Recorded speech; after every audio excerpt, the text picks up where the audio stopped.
بسم الله الرحمن الرحیم. سورة الطارق. طرق اصلا به معنای کوبیدن است، مثل که دروازه را میگه طرق الباب، تق تق دروازه را، یگانه که باز قارش میایه بازو کت بکس دروازه را میزنه که باز نمیکنه، اما تو میکوبه.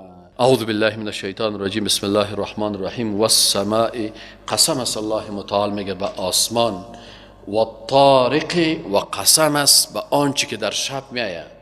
از چی؟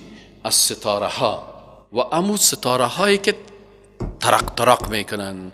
یک روز در اعجاز علمی قرآن یک عالم، یک دانشمند، امو صدای از این ستاره را گرفته بود، باز امی صدایش در اینترنت هم هست، در کلمه طارق همونجا تشریح کرده، باز میگه که امی ستاره چی میکنه؟ تک تک تک تک میکنه. فهمیدین؟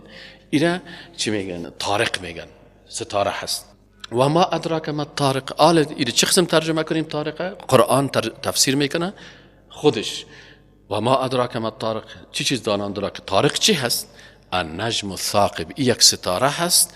الثاقب یثقب الظلام بدوئه، که امی تاریکی ها را چی میکنه؟ سوراخ میکنه با روشنی خود. دی قسمت علما در اعجاز علمی قرآن، اعجاز ساینسی، بسیار گپا گفتن که میشه به اونجا شما مراجعه بکنین. این کل نفس نیست، یعنی این کل نفس نیست هیچ نفسی لما علیها حافظ، مگر این که بالای ازی حافظی هست، محافظی هست از جانب الله، ملائکی الله امرای ازی است. فلینظر الانسان، پس نظر بکند انسان، مما خلق. آل شما مشرکین قریش یا کفار یا بیدین ها که زیاد سر مسائل خلقت آسمان و زمین فکر میکنین، الله متعال میگه فلینظر الانسان مما خلق. امی تو انسان از چی خلق کرده شدی؟ یک روز یک نفر آمده مرا میگه امی زن چرا از قبرغی آدم علیه السلام خلق شد، بی حوا؟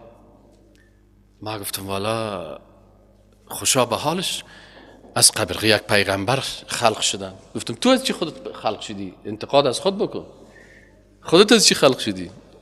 روز قیامت که بی حوا را ببینی خود میگه ما از قبرغی پیغمبر پیدا شدی، تو خودت از چی پیدا شده بودی؟ یک دفعه کم چرت زد سر خود خم گرفت رفت. گفتم برو غم جان خودت بخور. خب فلینظر الانسان، الله متعال میگه پس نظر بکنید انسان، مما خلقه، که از چی خلق شده؟ خلق شده من ماء دافق، از یک آب جهنده، حرکت کننده. یخرج، که این آب خارج میشه من بین الصلب و الترائب، از صلب از پشت و الترائب از میان استخوان‌های سینه. انه علی رجعه لقادر، یقینا که الله متعال بر رجوع کردن ازی که دوباره ایره بگردانه. وقتی که الله متعال میتونه که از صلب و ترائب تو را پیدا بکنه از یک قطره آب، پس بر دوباره خلقت تو الله بسیار قادر و توانا هست.